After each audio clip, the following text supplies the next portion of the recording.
You love the person will rape you, or I have two boyfriends. One beats me and one spells me crazy. Story time. First of all, I want to say a very big thank you to the girl that sent me a story all the way from Abuja. You did not look at my 40 followers on TikTok. You chose me out of all the big story time content creators on TikTok. You sent me your story. Thank you very much. Thank you. I grew up in Kwara State, but I'm currently a student of uni Abuja, so I'm mostly in Abuja.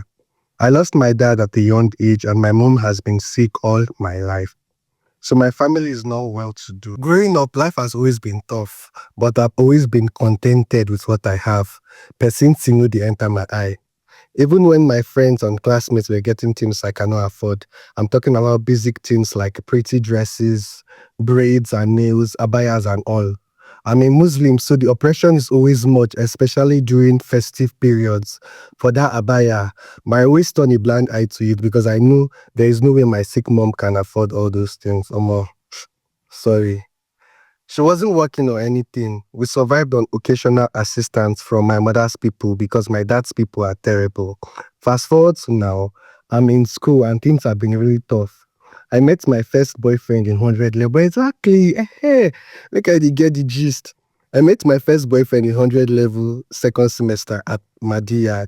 I went to get drinks and pole, and he offered to pay for it. I agreed and he asked me for my number. I gave it to him. We started talking, and even though I really liked him, I refused to date him because he was a Christian. Oh, okay. But he didn't give up, and eventually, after persistent pressure from him, I gave in. We dated for 2 months before I decided to break up with him because he kept on asking for sex and I couldn't kid him. Oh, okay. Firstly, I was still a virgin, and secondly, I have promised myself I was going to wait until marriage. The day I decided to break up, he told me he was horny and didn't want to cheat on me. But if I don't have sex with him, he won't have any choice. Omo, guy is just manipulating at this point. I told him I'm not going to do that and he can sleep with anyone he wants to, but I won't break my promise to myself. Very good. Nisef and the brotherhood, I applaud you. He noticed I was upset and he called me, apologized, and cried. Cried, begging me to forgive him. I accepted and he invited me to his house 2 days later and I went, not suspecting anything. We talked and gisted the way we normally do. Next thing I knew, my head felt heavy. Next thing, he's kissing me and undressing me. I couldn't stop him because I was intoxicated. You drank alcohol, or? Mind you, I don't drink, okay? And I've never tasted alcohol before. But he put something in my drink. I had no idea he could do something like that to me. Ha. And this is wait, this my rape case be this now.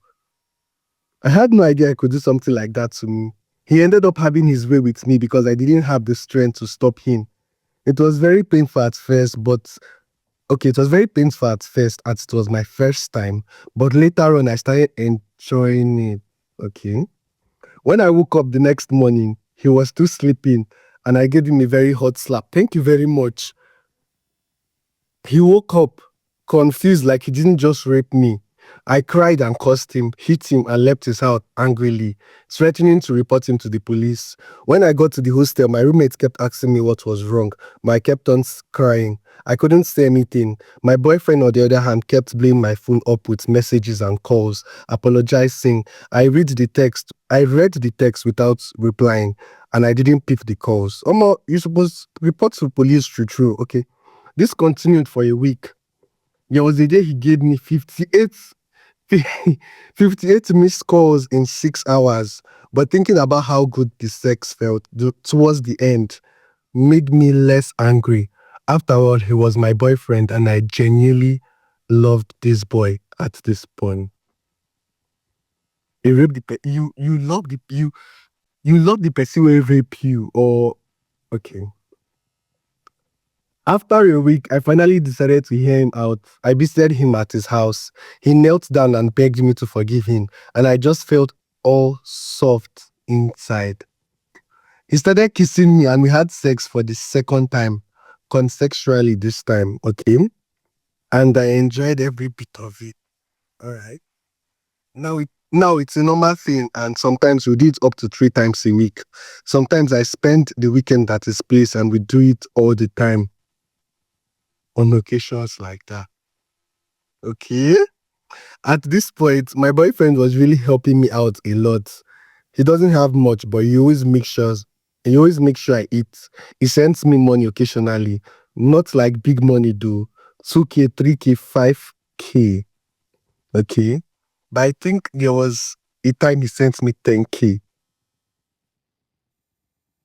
Woke me up in the middle of the night and threatened me with a knife. Wait, the same boy we raped you before. They threat. Okay.